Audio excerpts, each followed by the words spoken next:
சென்னையில் செய்தியாளர்களுக்கு பேட்டியளித்த எதிர்க்கட்சித் தலைவர் எடப்பாடி பழனிசாமி மக்கள் பிரச்சினை குறித்து சட்டப்பேரவையில் பேசுவதற்கு பேரவைத் தலைவர் அனுமதிப்பதே கிடையாது என்று குற்றம் சாட்டினார். இன்றைக்கு ஒரு காவலரை அடித்து கொண்டிருக்கின்றார்கள். இன்றைக்கு பயிற்சி மருத்துவரை கடத்த முயற்சித்திருக்கின்றார்கள்.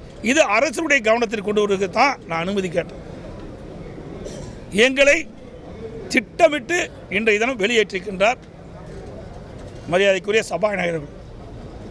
எதிர்க்கட்சியை பொறுத்த வரைக்கும், அது பிரதான எதிர்க்கட்சியை பொறுத்த வரைக்கும் இப்படிப்பட்ட மக்களுடைய பிரச்சனையை அரசுடைய கவனத்தில் கொண்டு வந்து நடவடிக்கை எடுக்க வேண்டும் என்பதுதான் எங்களுடைய நிலைப்பாடு. ஆனால் இந்த அரசு மக்களை பற்றி கவலைப்படாத அரசு, குடும்பத்தை பற்றி மட்டும்தான் கவலைப்பட்டுகின்ற அரசு. இன்றைய தினம் யாரும் தலையிடக்கூடாது. முதலமைச்சருடைய மகன் பேசுகிறார், ஒருவரோ எந்த பிரச்சனையும் பேசக்கூடாது. இது ஒரு சர்வாதிகாரம்.